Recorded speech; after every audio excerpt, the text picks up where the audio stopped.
テンション。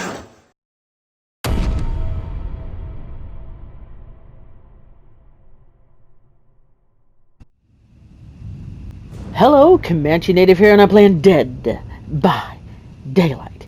Go get your snacks, guys, because it is time to go over Tome number 4, The Conviction. So please, enjoy.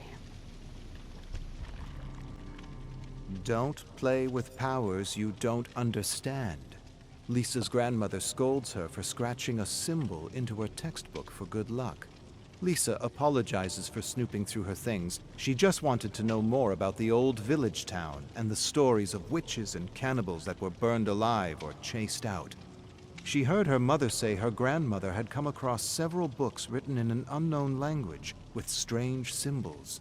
Her grandmother warns her to stay away from her books. You can attract great misfortune to yourself and others. Lisa wants to laugh but doesn't. She was just messing around and doesn't really believe in all this superstitious nonsense. No such thing as witches and cannibals, Gran. I was just hoping for a little luck on my algebra test. No harm, no foul.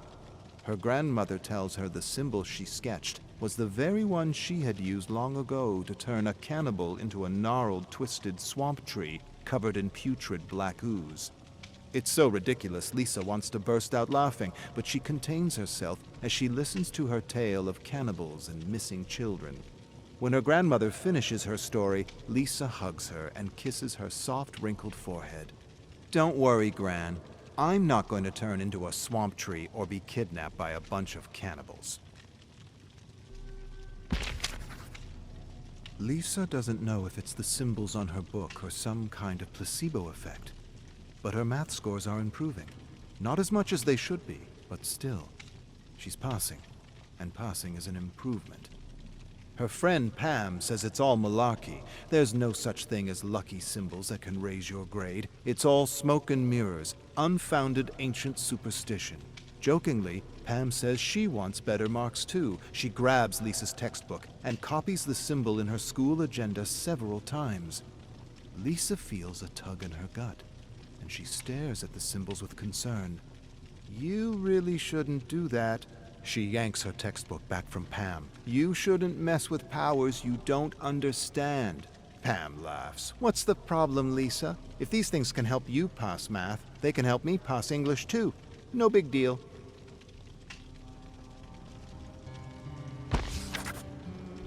Pam begs for another symbol or charm to help her on a test she isn't ready for with a teacher she despises. A teacher she ridicules for being an overweight, pill-popping bore.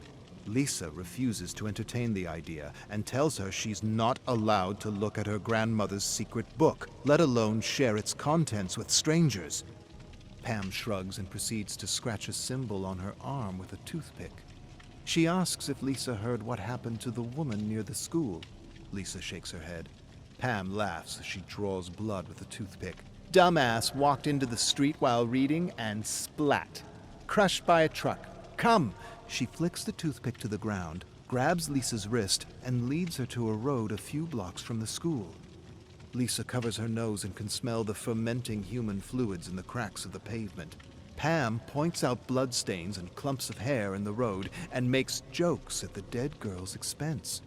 Lisa grabs her wrist angrily. You mustn't laugh at the dead. Pam yanks her wrist away. Stop being creepy, Lisa. It's not like she's still around to get offended. Besides, your symbols got me covered with all kinds of luck. Lisa stares at Pam's arm with concern and hopes the dead girl's spirit didn't take offense. Her grandmother says sometimes spirits linger, especially when they don't want to be dead. Last thing she needs is some dark force following her for the rest of her life.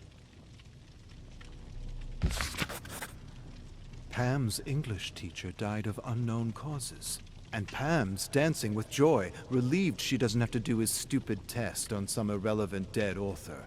I don't care what English teachers say. James is unreadable and confusing. A pseudo-intellectual who kept everything vague because he didn't actually know what the hell he was talking about. Lisa shrugs, disagrees, but doesn't want to get into it with her friend, her annoying friend. She likes his books, the way his style allows her to live in his character's head for a little while. She finds his novel about an artist to be a fun, formless, dreamlike stew with plenty of style and substance. But what does she know? She's only 16, and her English marks are below average. Pam hoots and hollers, and with a mischievous smile, she reveals a hand covered with ink-smudged symbols. Best luck in the world. No test, no lardass. No dead authors for the rest of the year. Thanks, Lisa.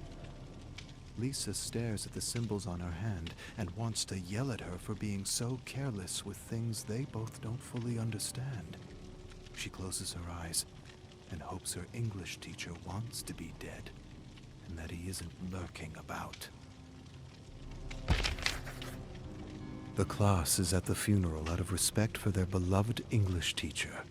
The pallbearers struggle and strain under the weight of the coffin.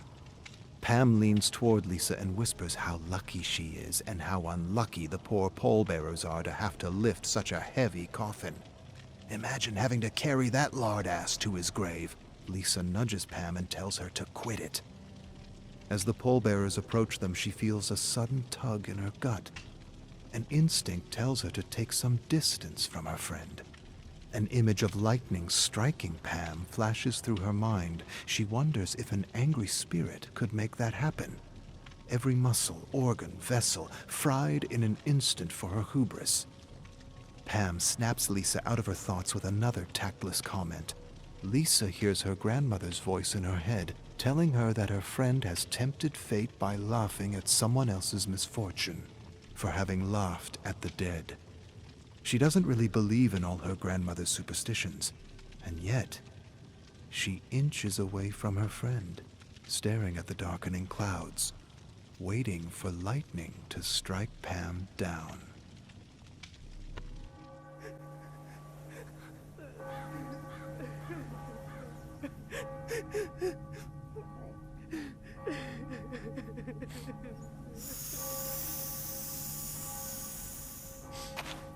Hey.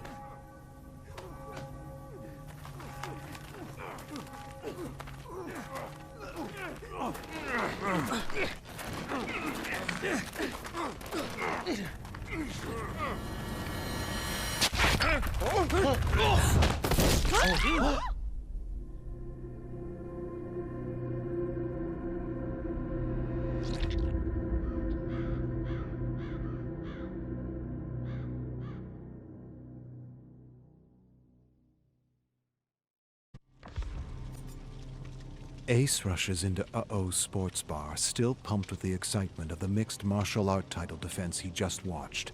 Female lightweight MMA champion Mika James knocked the challenger out in the first round, and now he's ready for another thrill. He sits with his buddy Wallace. Did I miss anything? Wallace shakes his head. Nah, they're preparing the bowl now. Ace laughs out loud. Hilarious. The guy's going to try to swallow a bowl of slugs. Only at Uh-Oh's would they hold such a ridiculous bet. Wallace nudges Ace and levels a wager. 10-1, he pukes it out. Ace looks at the idiot and the bowl of living slugs in front of him. His instincts tell him, this guy's actually going to do it. Ace just cleaned Wallace at the MMA fight, and he doesn't mind taking more of his money. Ace scrutinizes the idiot just to make sure his gut isn't leading him astray. Most people would puke trying to swallow the first slug, but not this guy. This guy knows what he's doing. He's a winning horse, a sure thing. All right, let's say double our last bet. Wallace nods and assures him he's going to lose. Ace smirks. We'll see about that. As he stares beyond the idiot preparing to swallow slugs, he's amazed to see Mika James at the bar in her signature tracksuit. They exchange a look. He points at his fan shirt and extends a thumbs up for a great title defense, but she looks past him as she nurses a beer. Wallace sees Mika and nudges Ace. She could kick your ass in 2 licks. Ace scoffs. That's a bet you would lose, asshole. I'm double her size and strength. Wallace snickers. I say you don't last 10 minutes. Nah, you don't even last 5 minutes. Wallace is talking shit just to talk shit. Before Ace can respond, a bell sounds, and everyone goes silent as the idiot lifts the bowl of thick, moist slugs to his trembling lips. Ace stops breathing. narrows his gaze, pulls out his lucky alligator tooth, holds it in his fist, and just knows he's got a winner. In a few short minutes, he'll be laughing all the way to the bank. Come on, idiot. Swallow those slugs. Ace doesn't understand what happened. He had Wallace dead to rights. His winning horse confidently slurped down the slugs one at a time as though he were enjoying a bowl of fresh sushi. Then he stops with the last one dangling out of his mouth. Cocky little shit. He smiles and swallows. But the damn slug doesn't go down. Not as he planned. Ace can see a lump oozing and squirming down his throat. It slithers down, but it must have tickled his gag reflex or something, because he instantly loses his smile. There's a silence. The idiot begins to squirm uncomfortably in his seat. The crowd goes, uh-oh, and all of a sudden, a projectile of slug chum shoots out his mouth, and Ace hangs his head, realizing he just lost everything. Wallace laughs out loud and slaps his back. Told you so. Ace doesn't say anything. Tell you what, double or nothing if you last 5 minutes with Mika James. Ace stares up at Wallace. What's in it for you? Wallace narrows his gaze. Your lucky alligator's tooth. Ace hesitates. Wallace smiles. What? Thought you were double her size and stronger. Ace looks at Mika, at Wallace, at Mika again, and nods. I'll knock her out in 2 minutes and then buy her a drink. Wallace smiles, stands, and heads over to the manager of the club to make the arrangements. Ace stands and figures he may as well introduce himself to the champ. What the hell was I thinking? Ace staggers to his wobbly feet. Oh yeah, I wasn't. Mika steps toward him. He throws a desperate right. She ducks with a grin. He follows with a left. She sidesteps and he sees black and a few stars fading in and out of existence. What the hell did she hit me with? He doesn't know. All he knows is he's on his ass again and his eyelids feel like cement. He forces them open and stares up at the timer. 30 seconds. How can that just be 30 seconds? Either the timer is rigged or time itself is slowed down to an impossible crawl. Shit! I'm in trouble. But I ain't losing my lucky gator's tooth. He doesn't know much right now, but he knows Mika's got him outclassed in every way except guts and luck. Ace stands on wobbly legs and smiles at one of the dozen Mikas swirling around him. He regards a dozen clocks, narrows his gaze, and calculates. 4 more minutes. I can do this.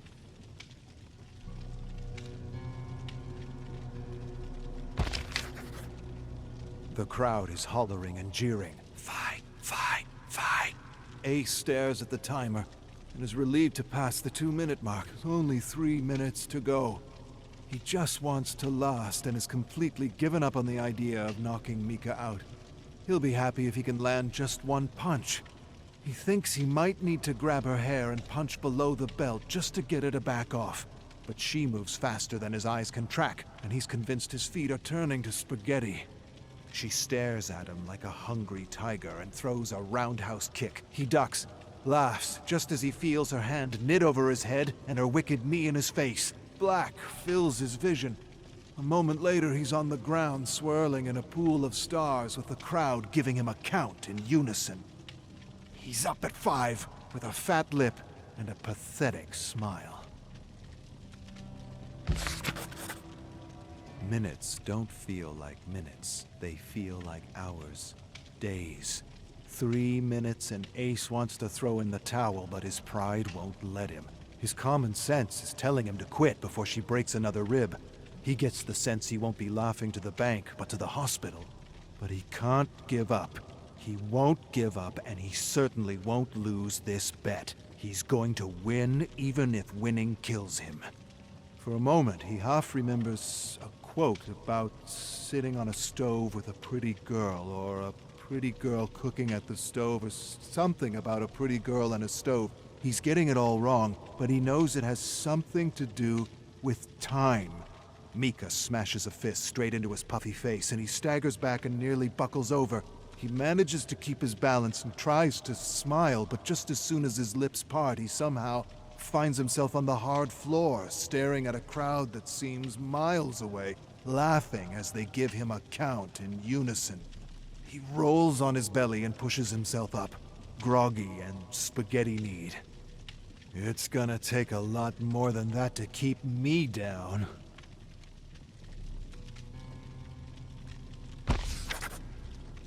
Two rights and a nose that's already broken. She clearly doesn't want to lose. She wants to knock him out, but that won't happen. Ace won't let it happen. Outclassed in every way except guts, he clambers to his feet. He tries to smile at her. That didn't hurt, but it did. Really did. Before his smile breaks, he finds himself in a headlock. Shit! She's fast! Mika twirls him around like a sack of potatoes and thrusts him into a table. The table breaks. So does something in his chest. He thinks it's a rib, but he didn't think he had any more that could be broken. He gets up, manages a grin, and charges her, grabs her rock-hard arms, pins her to the wall. A surge of adrenaline fills his entire being. He's got her now. He shoots his fist out at her face. She drops to the side, and he shatters his hand against the stone wall as he feels her lift him off the ground. A moment later, she twirls and throws him into the crowd, with his broken hand swelling and throbbing with every heartbeat. The crowd scatters and lets him fall hard on the ground. Something cracks. He hopes it's not a bone. Everything is distorted. He feels like he's underwater listening to a muted crowd hollering for him to get back up or stay down. He can't quite tell anymore. He stands and stares at the timer, feels a sharp pain in his mouth, and senses an awkward gap. My tooth! My fucking tooth! He looks around the floor and sees his front tooth lying in a glop of blood and saliva. It's still attached to the roots. He glances over the amused and entertained crowd and finds Wallace looking pale and frightened as Mika suddenly cuts through him like chaff. Ace dives under a table for refuge as Mika grabs him by the ankle and pulls him out. She lifts him over her head, twirls him, and breaks him against another table. He stands, turns to face her, shakes his head until he clears his vision. He lurches and throws a left at one of the three faces he sees. Mika ducks and delivers a slashing right hook to the body, then drops him with a devastating left hook. He rolls over on the ground, wheezing, feeling his jarred and jutting ribs. He probably should be dead. He doesn't even want to think about the hospital bill. Hospital? He doesn't need a hospital. He hasn't seen a doctor in 10 years and certainly doesn't need one now. His body can heal on its own. He pushes himself up but doesn't feel much below the waist. He shoots a weak punch with his good hand. Mika grabs his fist midair and crushes his fingers into a mangled mush. Mercilessly, she grabs his arm and pops his elbow. He screams with blood gurgling out of his mouth. She wants him down, even if it means killing him. Ace suddenly realizes Mika made her own bed. His entire body floods with endorphins as he wobbles around spinning floor. A glance at the timer reveals he's only got 20 seconds left. He's going to win, even if he loses every bone in his body. What more can this kitten do to me? He clambers back to his feet and smiles with blood gushing out of his mouth. She charges at him like a wildcat and is a whirlwind of devastating blows. He's hit 12 times and flattened with a wicked uppercut. The crowd is screaming and hollering for Mika to lay him out for good. But Ace won't lose his gator tooth, even if it cost him his real tooth. Seconds pass like minutes. The bell sounds. It's over. It's finally over. Ace collapses. Wallace stares down at him with a newfound respect and a wad of cash in his hands. Ace stares at the money and manages to mumble something. You bastard, you bet on me? Wallace pulls Ace up and hands him his tooth. Put this in your mouth to keep the nerves moist. Keep them there until we reach the hospital. That's one for the books, buddy! Ace shakes his head. I'm good. Don't need a doctor. Wallace laughs. Dude, you need a doctor, a dentist, and a fucking shrink.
Slash tires? Sounds a bit extreme. Meg regrets showing Coach Jenny how fast she could run during phys ed class. She saw something she liked, asked Meg to run, and now she wants her to race at the state championships. From a virtual nobody to glorified jock almost overnight. New friends, bitter rivals, and rumors abound. Why Meg? Why does she get a free ticket? She never practiced, sucked up, or took diet pills to keep her weight in check. Why her? What makes her so special? The idea of a free ticket makes Meg laugh. No free ticket for her. She's always loved to run, just not in an organized way. And she's quite certain she put more hours into her passion than anyone else on the team. The team dresses Meg up in a bandit costume with black and white stripes, like a criminal in a silent film. It's so stupid she wants to scream. Two team members argue over the costume and finally decide on dropping the cliché bandit look for a more contemporary supervillain costume. They make a mask and tell her to slash tires near the police station. Then they exchange anxious looks with one another. Sounds less like initiation and more like a way to get her off the team and into a prison cell. Dana gives her a strange look, a dirty look. Seems like she has an upset stomach, gas even. She hates Meg for beating her time and probably wants to see her locked up. The rest of the team thinks up supervillain names for Meg. Street Rusher, Super Blaster, Dare Diva. Whatever. They're all stupid. Just choose a name already. Dare Damsel Meg bolts through the streets, stirring up laughter and attention. She feels stupid and scared at the same time, lurking about in her supervillain costume. Meg pushes down her fear, composes herself, focuses her thoughts. If they want a slash tire, they'll get one and more. I'll go straight into the belly of the whale and pull out a rib. She laughs at the image, wonders where it came from, and realizes it's from one of the stories she recently read to her mother to help her fall asleep despite her deteriorating condition. Doctors don't know what she has, and they can't afford the doctors anymore. Don't let your thoughts betray you. Meg pushes her grief out of her mind as pedestrians laugh and point at her costume. I'm going to target the police and set the record of this stupid hazing ritual. Determined, Meg approaches the Colorado police station with her heart beating at a record-breaking speed. She kneels behind a cruiser, hesitates. Her hand trembles involuntarily. She's not used to breaking the law. She takes a deep, calming breath. First time for anything. Then, with a pocket knife, she slashes a tire, yanks a piece of rubber off, and backs away. Before the officers realize what's what, Meg's a bolt of lightning. Her heart's pounding in her throat. Her legs are a blur. The police give chase, but eat her dust. She returns to the team with a piece of slashed rubber and a new team record. A police cruiser. An actual police cruiser. Beat that! The team laughs and jeers, except for Dana, who stares at her with her usual gas face. No one on the team has ever done anything so bold. Welcome to the team, Dare Damsel Meg. Meg is the talk of the school, and she likes it. Coach Jenny tells her she still needs a lot of work in the mechanics of running. She doesn't even know what that means. She's been running in the mountains with her mother for years, and she never had to learn the mechanics of running. Coach says for the next few practices, she needs to improve her confidence on the starting line. Sure, that shouldn't be a problem. Coach spends a lot of time with Meg, and many on the team are beginning to take notice. Dana makes snide remarks in the shadows about Meg's body being disproportional, about Meg having beginner's luck, about how Meg's legs seem disproportional to her torso. Meg ignores her, refuses to dignify her jealousy by responding to it. Dana gets no reaction from Meg as she talks about how her thighs are just a bit too thick for running. Dana gives her that stupid gas face. Meg glares at Dana with a flood of expletives she wants to unleash. "You'll eat my dust soon enough, wench!" Meg suppresses her anger and smiles politely, thanking the wench for her concern, telling her she's confident her so-called disproportional body and thick thighs will prove advantageous at the championship. Meg begins her long walk home after an exhausting yet exhilarating practice. She holds her lucky piece of tire in her hand, though she doesn't really believe in luck. She hears her mom's voice rattle in her brain. The only luck you get is the luck you make. And yet, the piece of tire kind of looks like a horseshoe. Coincidence? Probably. She admires her lucky slice of tire and starts when she hears a twig snap behind her. Before she realizes what's happening, she's thrust to the ground by a shadowy figure who stomps on her ankle. Terrible pain shoots up her spine, and she screams for help as the shadow bolts away. Meg screams in agony as she desperately scrambles to her feet. As soon as her wounded foot touches the ground, another sharp pain rushes through her like wildfire, and she collapses. She closes her eyes, gathers herself, suppresses her pain, and reaches around for something, anything, to support her weight. A moment later, she grabs a thick, gnarled branch and shrieks as she forces herself to stand. Every step home is like a hammer smashing at her ankle. The doctor tells Meg her foot is fractured in several places and she should probably stay off it until it heals. She shambles out of the office on crutches with her mother by her side. Meg can sense she's worried about her and how she's to settle the bill without insurance. They drive home in silence.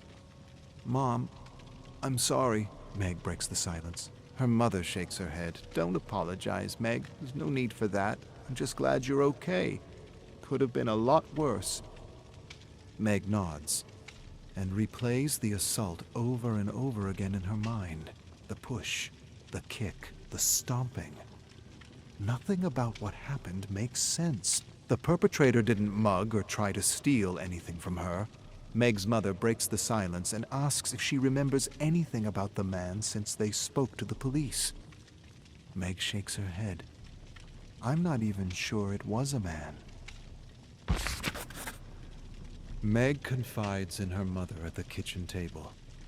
She's convinced Dana arranged for someone to wound her to discourage her from running.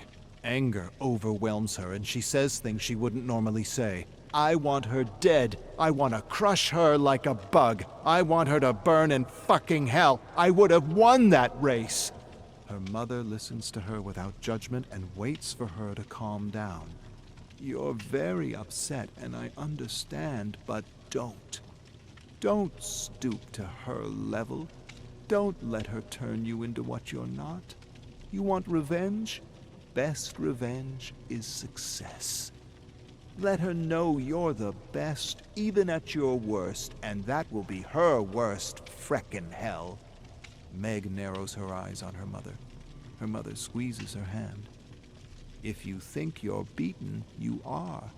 If you think you can't, you can't. Life's battles aren't won with speed and strength, but mind and will." Tears fill Meg's eyes, not because of her mother's advice, but because she knows her mother's days are numbered, and this is probably one of their last be-positive pep talks. Her mother hands over a box she pulls from under the table. Meg lifts the lid to reveal a black dress unlike anything she's ever seen or worn. Before she can say anything, her mother laughs. Not only will you win, but you'll be the jewel of the after party. Meg feels a lump growing in her throat. Don't lose all your strength focusing on the negative. Her mother used to be a competitive tennis player. All Meg heard growing up was stories about Billie Jean King. Meg waits for the listen to win pep talk she's heard so many times she's lost count. Her mother relates how she would listen to a radio broadcast of King's game to steer her mind away from fear and negativity. Fill your brain with success so there's no room for anything else. She's prepared a special mix for Meg on her pod. Meg takes the pod and stares at it a moment. A long moment. Then she leaps across the table and embraces her mother and never wants to let go. Meg listens to a radio broadcast as she enters school. Fastest runner ever. The Buckeye Bullet taking the gold at the Olympics despite every mental and physical obstacle leveled against him. She listens to the same broadcast over and over again. Fill your head with win so there's no room for fear or doubt. Coach approaches Meg as she puts her pod down beside her. I heard a nasty rumor that Dana may have had something to do with your leg, and I've decided to pull her from the race. Meg shakes her head. Please, don't do that. I'm going to beat her, Coach, and I'm going to win. Coach's eyes widen. You're going to do what? You didn't just say you're going to win. You're not actually thinking of running on that foot. Meg hesitates, then lies. Doctor says it's fine and that it's just a little bruised. Coach touches the foot. Meg shrieks. She gives Meg a skeptical look, sighs, says nothing else, and leaves. Dare damsel Meg grabs her pod, raises the volume of the broadcast, and fills her mind with greatness as the Buckeye Bullet makes the dictator eat his dust.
The boy holds his lucky bell and stares out into the growing dusk. Night is coming, and with it the promise of monsters worse than anything his father has ever described in his campfire stories. Rumors of endless massacres terrify him, and he hopes his mother and father will soon return. They heard a radio broadcast promising safety to those in hiding, and they left with others to investigate. He spent the whole day staring at the dirt road leading out of the village, waiting for them to return. A few returned with wounds and horror stories, endless stories of death, destruction, and mayhem. He didn't understand any of them. They hate us. Why? Why do they hate us? Because the radio and the television tell them to. What did I ever do to them? You were born in newly created Nigeria. That's what you did. You were born a northerner. His grandmother approaches. Did you see anything out there? Philip shakes his head. If you see anything, if you see danger, ring your father's bell and hide with the others. Philip nods and stares at the bell. Will they come back? His grandmother hesitates for a long moment. I don't think so, Philip. They're hiding. Tears fill his eyes as his grandmother disappears into a small thatched home. He feels a tear slip down his face, and he knows, just knows, he will never see his parents again. Grandmother Abigail hasn't smiled for days. A terrible smell of rotting flesh drifts into their village, and she tells Philip it's the stench of decomposing cows. Philip nods, but knows she's just trying to protect him from the truth. He heard the elders talking by the well. So many dead, and they are burning the bodies before there is an investigation. Who is burning the bodies? Killing crews, human butchers, men paid to make his people disappear as though they were an infestation of cockroaches, a deal with the devil for money. He hates them all and tries to sleep but can't. All he can do is stare at the door where he hopes against hope to see his parents again. But he knows they're never returning, and all he has left is grandmother Abby. Abby approaches him and lies beside him. He leans his head against her and closes his eyes and cries. He hears her open her mouth to say something, but no words come out. He opens his eyes, and she's crying silently. Before he can say anything, a bell rings. Her face grows hard as she grabs him by the wrist and leads him outside to a hatch. A moment later, they're underground, with the muted sounds of slaughter vibrating through the ground. He squirms in Abby's embrace. She holds him tighter and tighter as cries and shrieks swell into an unbearable pandemonium. He never realized humans could emit such sounds, and it's all he can do not to scream himself. He squirms, and Abby covers his mouth, just in case.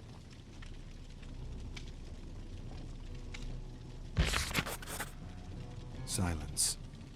Horrible, gut-wrenching silence.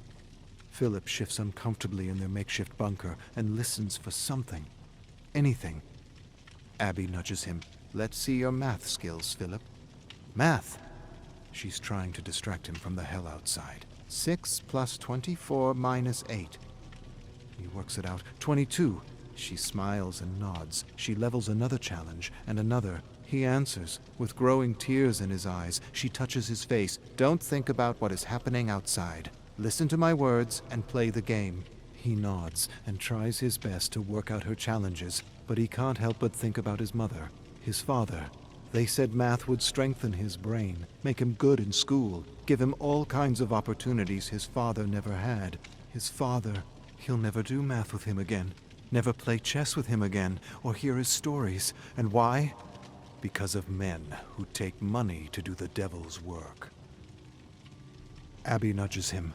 Philip asks her to repeat the challenge, just as the cry of a toddler rips through the silence. He instantly looks to his grandmother. Her eyes go wide as she stands and approaches the ladder. Philip runs to her and grabs her hand. Don't go, please, please.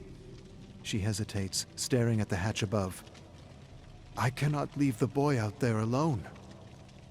Philip nods and wants to hold her soft, wrinkled hand forever, but he lets go and watches her as she bravely ascends the ladder and disappears into the scorching day. Hours? Days? Weeks? He's not sure how much time has passed. His eyes never left the hatch as he repeated countless math problems in his mind to avoid facing the truth that she has disappeared with the rest of his people. He hears her voice, her laugh, her sighs. He wants to see her again. He wants to see his parents, his friends and neighbors. He wants to see them all. But he knows his life will never be the same again, and he would rather be dead than live without them. He closes his eyes and ascends into the cool night. The smell of rotting humanity instantly assaults his senses, reminds him of roadkill left in the sun for days, only worse. He searches the moonlight ground and soon finds his father's bell by the charred remains of a body. What happened? You were supposed to keep a lookout. You were supposed to warn us. He takes the bell and cries out for his grandmother in a raspy whisper. But the whisper turns into an endless scream. He screams until he loses his voice. And all that answers back is the deafening silence of the cold, indifferent night. He falls to his knees, taps his bell with his finger, and wishes he could just disappear from this living nightmare.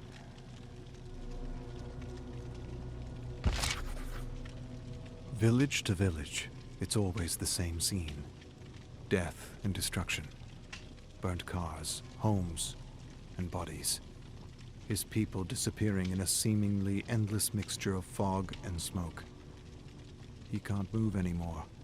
He doesn't have the strength or will. The smoke stings his eyes. The stench makes him want to retch with every inhale. But most of all, he can't take the silence. The horrible silence, the oppressive, dreadful, indifferent silence. He stops and sits by a tree with a vulture hovering close to him, waiting for him to die. This one wants its meat fresh, raw, not burnt or doused in kerosene. He closes his eyes for a moment and drifts away, far away. But soon he hears a voice like his mother's. He opens his eyes to see a woman and several muddied children staring at him. The mother extends an open hand. "You must come with me." Philip doesn't answer. He can't answer. There's no warmth or wetness in his mouth. His throat is like sand. His eyes are like tar. The woman hands him a flask, and he drinks as though he's never had water before. She tells him her name is Funanya, and that he should come with her. "I don't want to run anymore. I want to die." The mother keeps her hand extended. "And that is why you must live. You must live to tell others what happened, to bear witness." Philip stares beyond the woman and fixes his gaze on one boy and two girls. He takes Funanya's hand, and together they trudge into the thick smoke and fog, refusing to be disappeared.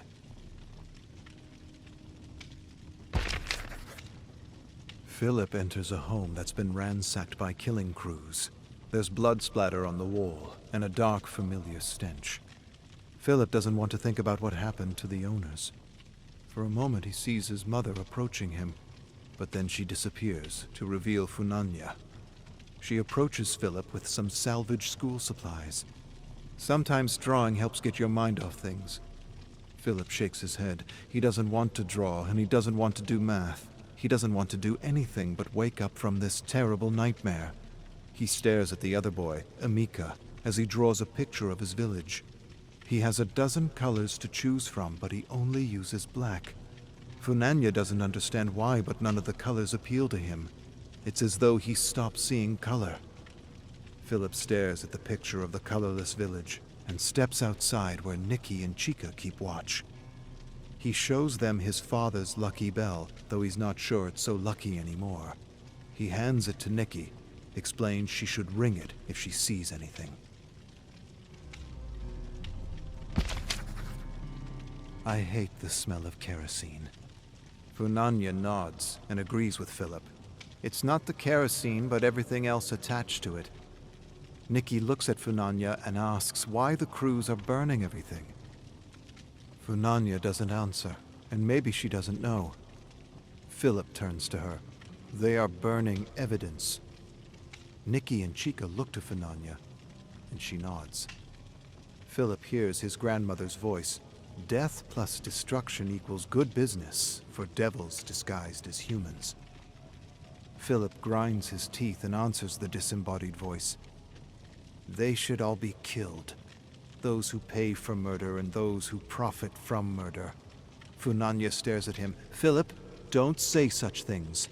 They are trying to take our humanity from us, and that is the one thing they cannot have unless we give it to them." Philip feels his face harden. "I don't want a sermon. I want my family back. I want them to pay for what they did." Funanya puts a hand on his shoulder. "Pray to the angel of mercy that we survive so that we may bear witness." Philip stares past her at the growing night. "I'd rather pray to the angel of death and watch them suffer. Forgive and be forgiven? I can't. I hate them. How can they take money to do such things? There will be justice, Philip. They will not get away with their crimes." Philip doesn't say anything.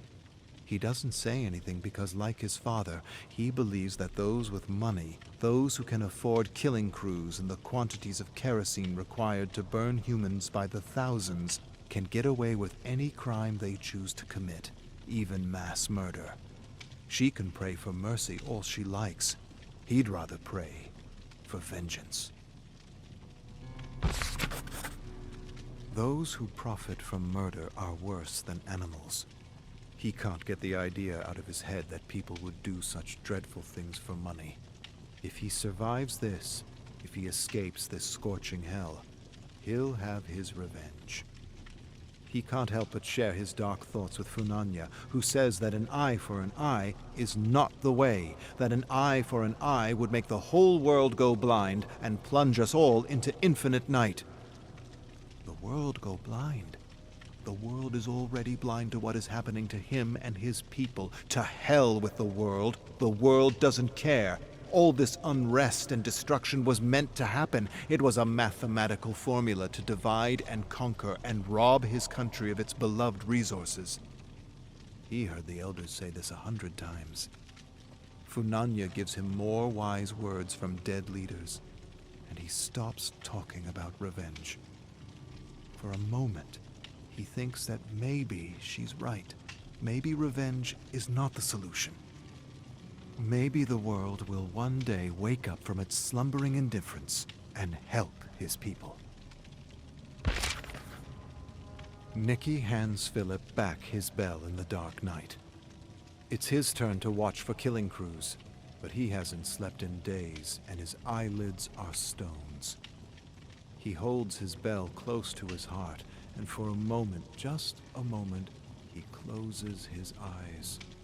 Just for 1 minute. He awakens in the heat of the morning with a start and a terrible feeling. He vaults to his feet and searches for his new friends. He finds one, pieces of one, of another, he's not sure. He hears someone moaning. He searches and finds Funanya. Not dead, but dying, sliced at every tendon, writhing in agony, covered in something golden. Honey. They poured honey over her, and a million tiny black things swim, drown, and gorge on the gold and crimson streams dripping from her open wounds. The ants are crawling under her skin and eating her alive. He kneels beside her and tries to swat them away, but it's no use. They're everywhere. Funanya whimpers and sputters blood as she tries to speak, but her tongue is missing and all that issues is a terrible rattling noise. Philip kneels before her. He doesn't know what to say or do. I fell asleep. I'm sorry. So sorry. But sorry doesn't put her back together again. Sorry doesn't get rid of the ants or bring back the children she was protecting. She barely scratches something with her finger in the dirt. I forgive. Philip stares at the words for a long moment. Silent tears fall as he raises his hand in front of her face. She closes her eyes and waits for her suffering to end. He doesn't want to do it, but he has to. He knows he has to. He closes his eyes and lowers his hand over her mouth and nose. And for a moment, just a moment, he becomes her angel of mercy. Philip enters another decimated village under the cover of darkness and sees a crew, a killing crew. Maybe the very ones who killed his guardian, maybe the very ones who killed his grandmother, his parents. No hell is good enough for these demons who would take money to disappear people. They're cooking something by a fire, laughing and making jokes at the expense of those they butchered. They talk about his people as though they were animals. No, less than animals. No one takes pride or ridicules the animals they slaughter. He's never seen anything like it. Dogs without humanity, that's what they are. Dogs. Rabid dogs. Nothing less, nothing more. Something ancient tugs at him. He feels darkness like a tendril from another world take hold of his young, innocent heart, not young or innocent anymore. He hears Funanya's voice. Forgive and be forgiven. But he doesn't want to forgive, and he doesn't want to be forgiven. He wants them to suffer like they made his people suffer. He wants them to suffer for taking everything from him. He hears his grandmother's voice trying to distract him from his dark thoughts of revenge with infinite math problems. But over her voice is the raging, maddening heartbeat of his hate.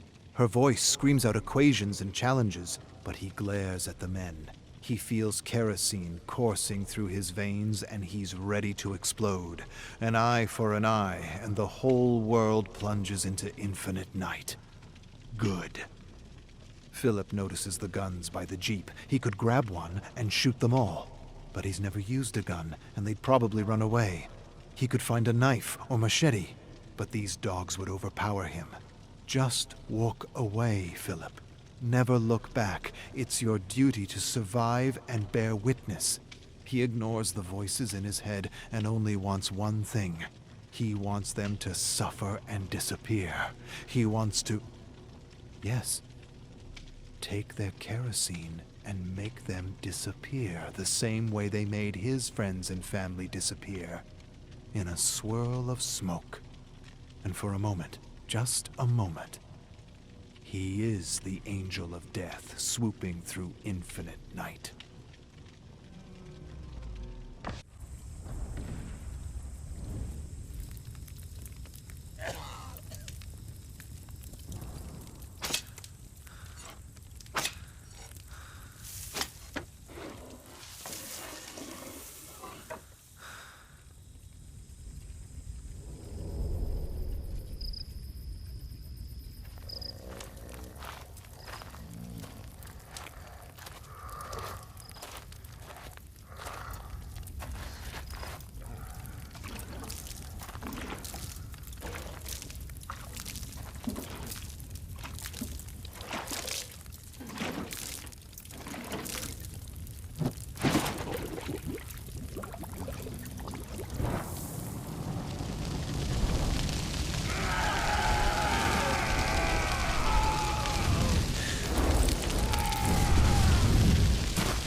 Arcus, 984.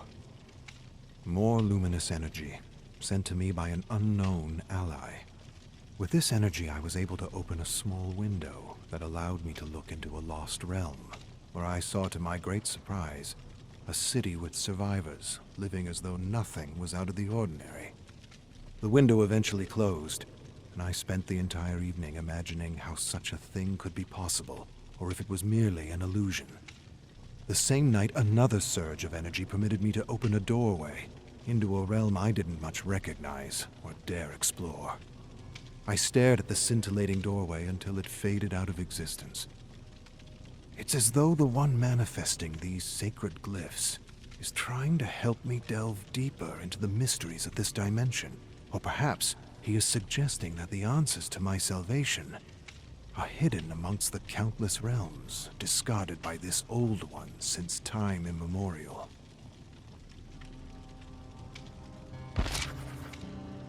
Arcus, 985. Instead of reading aloud in my usual way, I clambered to the roof of my tower and conjured a fire and a radio to listen to some ghost stories from a half-remembered radio serial from Terra Dark. Without a doubt, listening to these stories has proven to be the best way to pass the time, especially when you've got endless voices clattering in your head, bringing you down with their endless agonies and anxieties. Later, I used the Aurus to manifest the storyteller to read his stories like he had done for his weekly podcast. He was composed of ever-moving black fog, and I suspect that one day I'll actually be able to recreate a more realistic person to listen to, or perhaps even engage with in something that resembles a conversation. Listening to the storyteller and hearing familiar expressions, I am wondering, how do I keep myself out of my own creations? The memories I attempt to record as fast as I experience them prove one thing to me. They show me objectivity is impossible, or elusive at best, and I'm never quite sure if my logs are a true and accurate depiction of the subject's memory, or a whiskey-laden interpretation of a nightmare. To add to my frustrations, I have recently noticed other voices have made their way into my notes. Other interpretations, other thought patterns from people whose memories I've likely spent too much time reliving. They are becoming a part of me, and that wasn't supposed to happen. Arcus 986. The storyteller kept me entertained throughout the night with his gory tales of Nosferatu, so that I almost forgot my own personal living nightmare. His stories entertain and make for a perfect distraction when smashing golf balls into the abyss just won't suffice. There have been countless tales of vampires, and to be certain I've read most of them. But to my mind, his are the most chilling.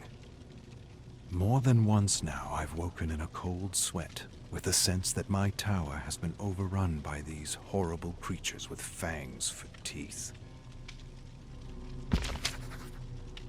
Arcus 987. Another incident woke me in the middle of the night.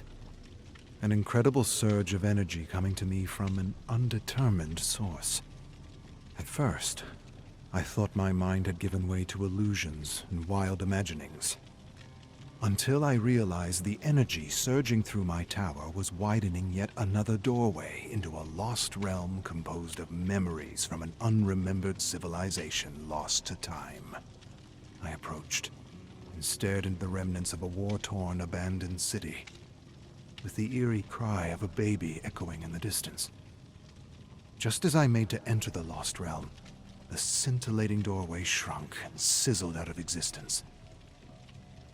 I soon realized it may very well be possible to explore this old one from my tower with the help of this unique energy and the Aurus. Arcus 5736. I have seen into the heart of this old one, and have seen things no mortal eyes should see. Things that simultaneously perplex my mind and burden my conscience. With mysterious help, I have ripped open reality, searched deep within countless rifts, and seen everything tumble helplessly toward chaos and entropy, toward death and madness. And for the briefest moment, I had the ridiculous thought that the mysterious ally helping me could very well be the entity, playing its game with me, toying with me as a cat does a mouse before the claw rips the tiny jugular out. Staring out into the endless abyss of black fog, I thought that this prison could very well be another form of trial, disguised and designed to feast on all the psychic energies derived from alienation, boredom, and all those bouts of unremembered insanity. I can't help but feel millions of invisible hooks in my heart, and millions of unseen eyes all around me, watching me, waiting for me to tumble toward chaos and madness like everything else, waiting for my mind to turn against itself. This bastard of an old one wants me to kill myself, I am sure of it, or maybe I already have, and maybe I will again, and again, and again.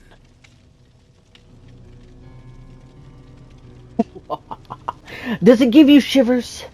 Does it?